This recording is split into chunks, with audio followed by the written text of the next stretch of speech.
Oh, I fucked up. What up, everybody? It's your boy Raindrop, Raindog, Rain Drizzle, my co-host, co-captain, Cole, conspirator, Uncle Juju. What is up, babies? Welcome back, welcome back. Happy Friday the 13th, because that is what it will be when you guys watch this. So I hope you have a spooky day. Let's talk about it. We're getting two Friday the 13th back to back. Month wise, from what I understand. So I think us being the trash inspectors that we are, I have a hot take, and I think people are not going to like this. Fun fact, though, you saw I scored a Friday the 13th, the first one on VHS today. I own one other Friday the 13th on VHS, and I'm gonna be honest, there's only two that I really want to own. The first one, I bought that to watch tomorrow on tape because I own the box set that has everything up before the crazy ones started coming out. And I don't really need it. I don't really I just huh? I know exactly the ones you're talking about too. Yeah. The only two that I really need on tape are Jason Goes to Hell and fucking Jason X, and I own Jason X on tape. The other exceptions would be Jason Goes to Manhattan and Freddy vs. Jason on VHS. I have the DVD, I have the unrated DVD, so I don't really like care that much about like but I don't know. My favorites in my top to least top three would be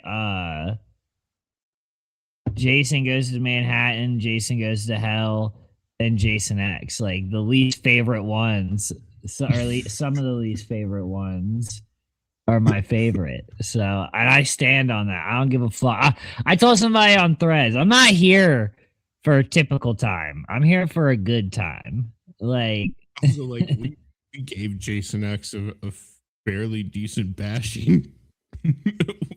yeah, dude. Like, especially when you compare it to other space movies like Critters in Space or Leprechaun in Space. Like, there's just people who've done it better and more entertaining. But Jason X, I love it for the for the sci-fi horror trash that it is. Like, it's such a shit. It's so funny to watch that movie on tape and be like, "Damn, people paid to see this in theaters. That's crazy." Like, and it was a huge deal when it came out too. By the way, because it's gonna be Jason in space and in the future. Yeah, the catfish hard. Like a Windows 95 screensaver for a lot. So, well, I mean, I just meant like you thought you were gonna get this cool ass Jason the whole movie, and like 10 minutes of it is like the one you want. Like I dig Friday the 13th. I saw the original before the remakes came out. Kind of saw them. Yeah, I mean, my dad growing up, like, I know you weren't allowed to watch horror, but like, since I was like 7 or 8, like, those movies were getting thrown on during Halloween, like, so it was just like, I definitely like early on Halloween and Friday the 13th, like, my dad never really like showed me like Nightmare on Elm Street and shit though, like that I had to like find on my own and like, but I saw his taste of horror and I can't lie, for what I grew up with is not what I'm into now. Like I grew up with slashers and shit, but like I tend to lean towards creature features and body horror. Like that seems to be like my like cup of tea. You want a good body horror recommendation? Videodrome. That is a weird. Yeah, yeah, it's a very cult followed movie. Has a huge cult Made by the same following. director as The Fly, but Yeah, for sure. Yeah, I haven't so watched it yet, but I am hip. it is February, y'all. Yeah. History Month. You're Um, cutting it out. oh, sorry. I said it is February, y'all. So it is Black History Month after all, and we gotta acknowledge the accomplishment. Actually, and I feel like the movie we picked to review tonight is prescient because Sinners was nominated for an Academy Award, and it's Dude, kind of like coming full circle, you know. this movie, the whole time I watched it, I was like, this is just Sinners if it didn't have a budget. Like in the 70s. Like straight up. Straight the fuck up. Like as soon as they started singing and they were all sweaty and shit, I was like, nah, dude, like this is like, and I'm not gonna lie to you. This movie, like, it's a black exploitation film, but like in this weird low budget way, it's beautiful. Oh yeah, it's Like, shot beautifully. Like yeah, it, like I mean that the story, the acting, like they you could see where like they had like the dream and they just did what they could with it. And that movie being is Blacula. We were talking about the 1972 horror slash fantasy runtime of an hour and 33 minutes. Blacula. yeah. Director William Crane. There is a sequel to this movie, believe it or not, Yes. which is Scream, Blacula Scream. I have not seen that yet. I own Blacula on tape. I've been waiting like 4 months to get to this movie, but I was like, I know we're gonna eventually hit it, and I feel like this month is perfect for it because like this movie does have a huge cult following, and like there were so Oh many yeah. things right with this movie that movies with huge budgets don't get right. So I mean, Not even that, but like the fact that it kind of changed horror for the time period of which it came out, which is you know, movies in the 60s, it was still very much the gothic horror romance. Very rarely did you venture into the city. And this was just yeah, like yeah. straight up urban horror, you Yeah, know. yeah. No, for sure. And I mean, I say low budget, but like if you were to watch this in the 70s, you'd probably be like, "Oh shit." Like Yeah.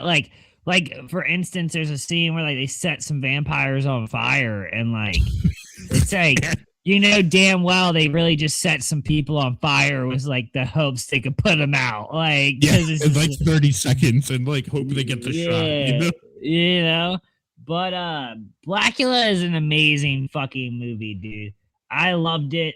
Uh you want to give a quick rundown on what it's Sure. about? With you don't have to like So tear it apart, no, but no, no. Over, I'm excited.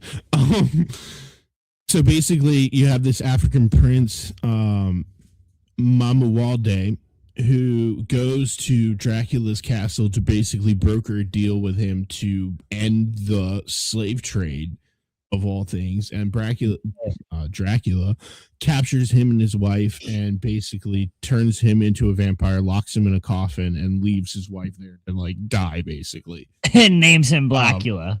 He yeah, left names out. Dracula exactly the way Emperor Palpatine names Darth Vader. Like, I'm just, Yeah, you know. yeah. Um, so fast forward to 1972, and there are these, for lack of a better word, interior decorators that buy Yeah. Dracula's like antiques and stuff, and they get this coffin, they bring it back to their mansion in Los Angeles, they open it up, and all hell breaks loose, basically. And then, Yeah. for those of you who have seen it, it turns into Francis Ford Coppola's Dracula. You know, he's like, you're the reincarnation of this chick, and like, you know, he's just murking people left, right, and center, creating a vampire army. And I loved how they explained that. It's like vampires Yeah. basically. Oh, Yeah.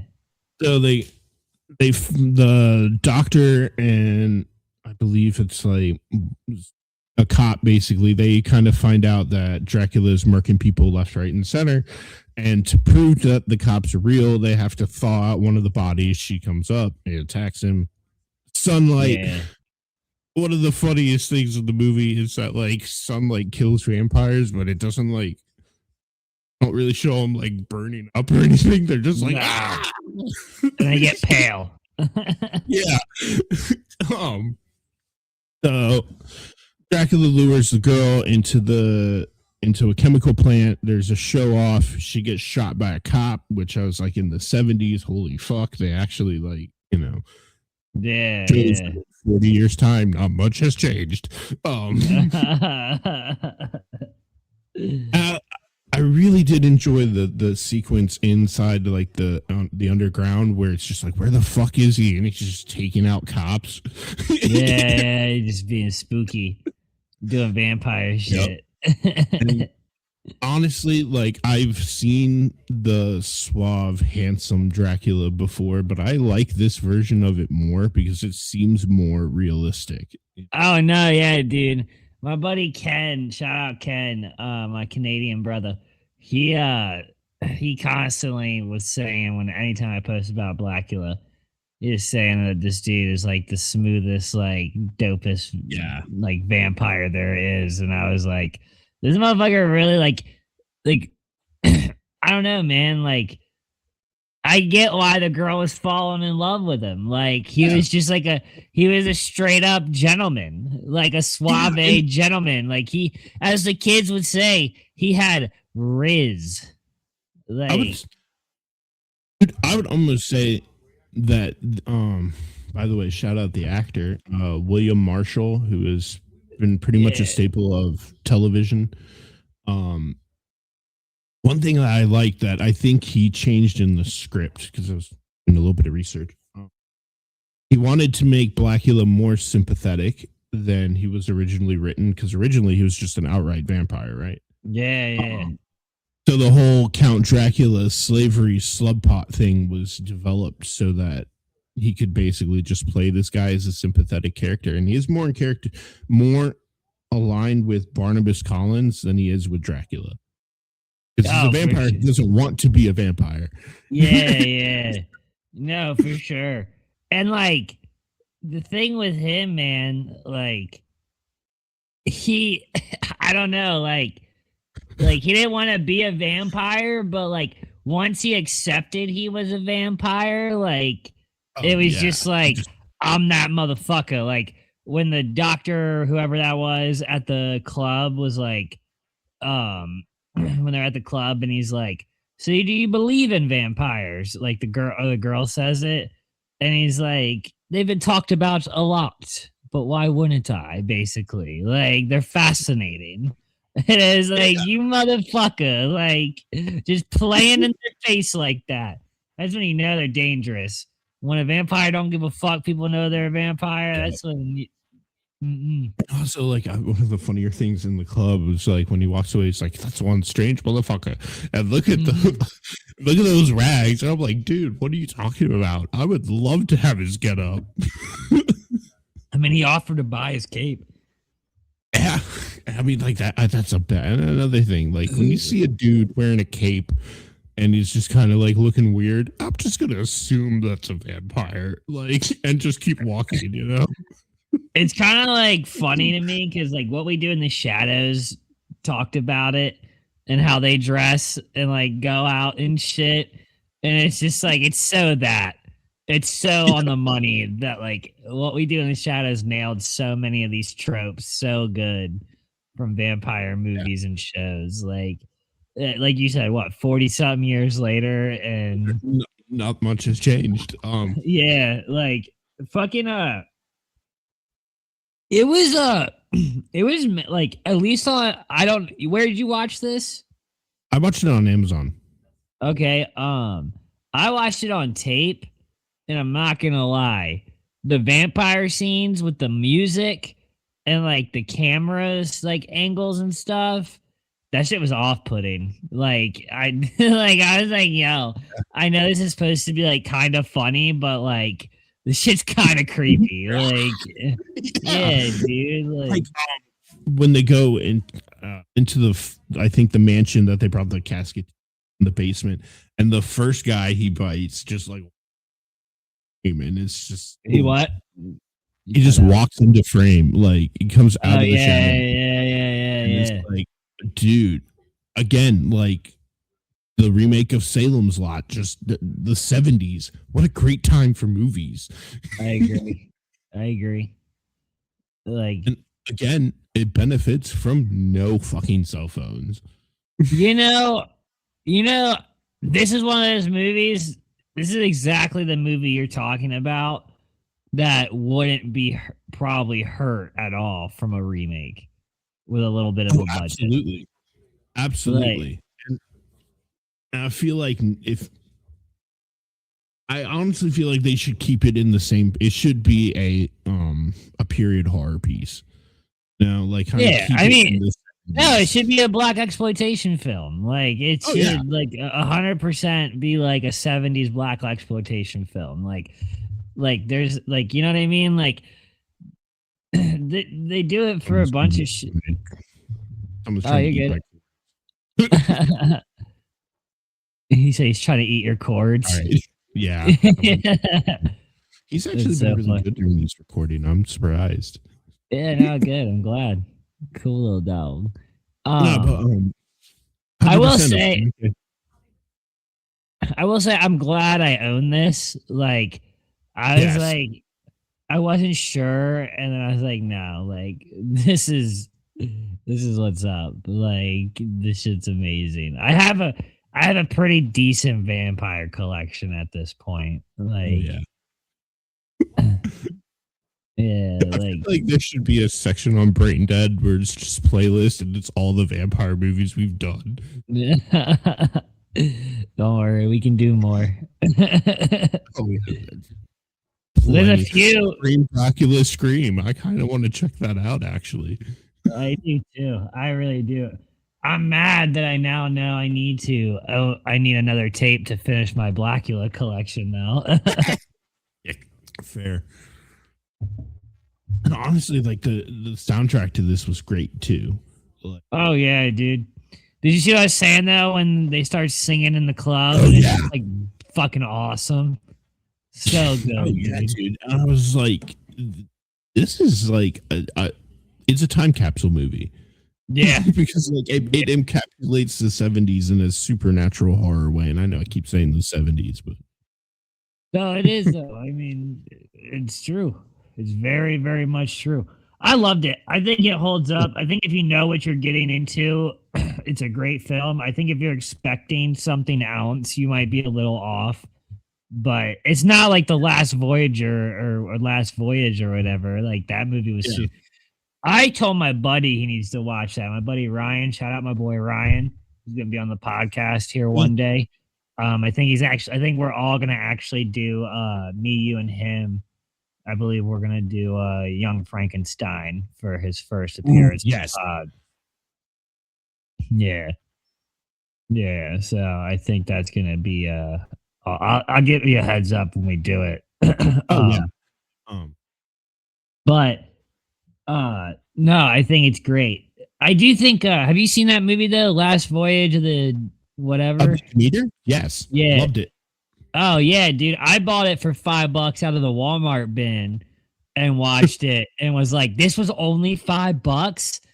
Fuck yes. Yeah. Like my only complaint though, and I know why they do it to hide stuff, but some scenes were a little too dark, like Yeah, visually.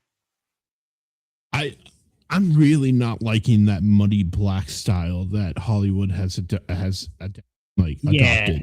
because it's hard to see anything.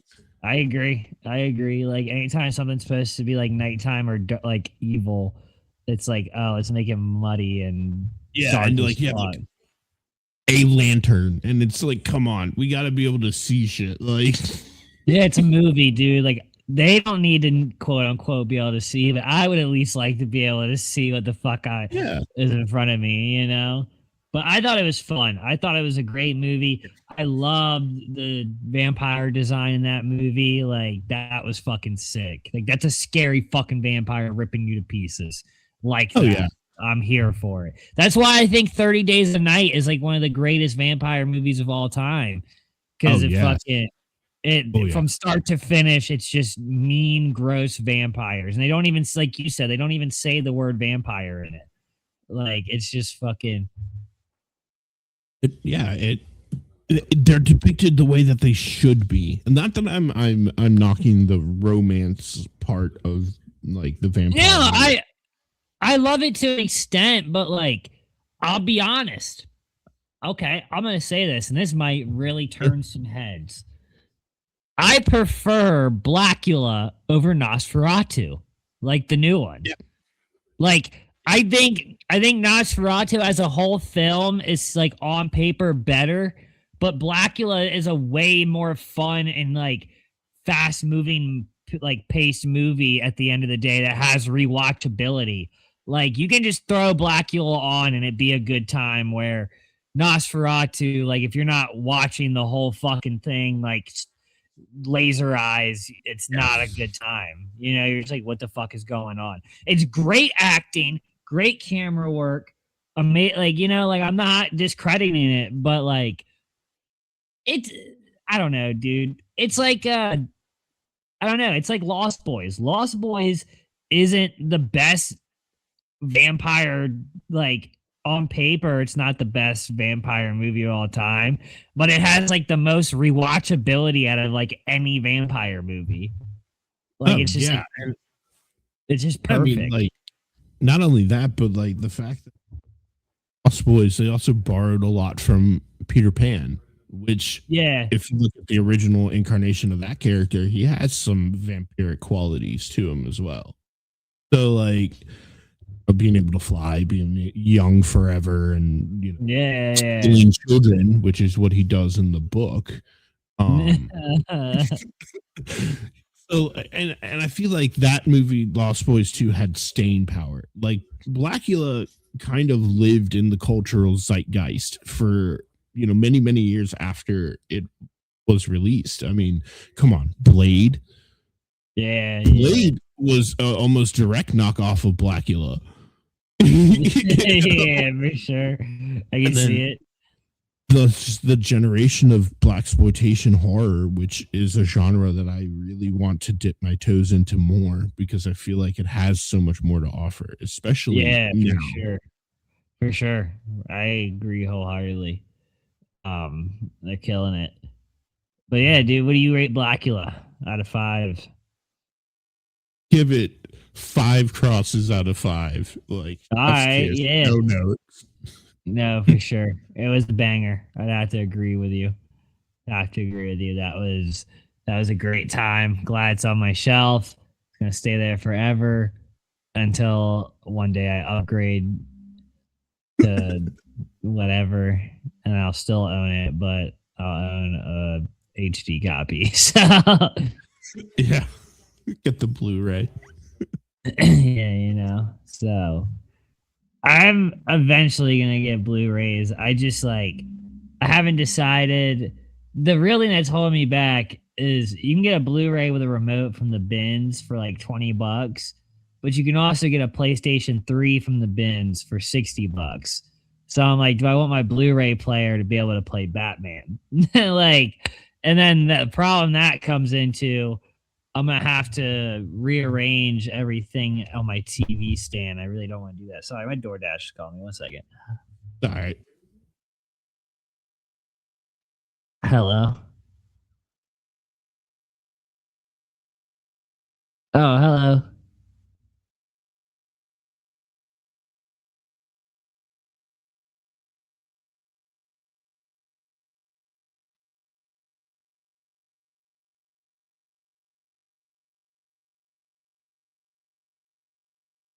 Yeah, give me 1 second and I will come outside. I'm in the middle of doing something.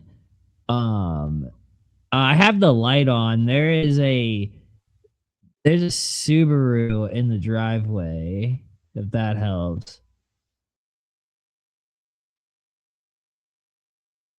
Oh, 1 sec. Give me 1 second. Give me 1 second. All right, guys, you have a great weekend. Peace.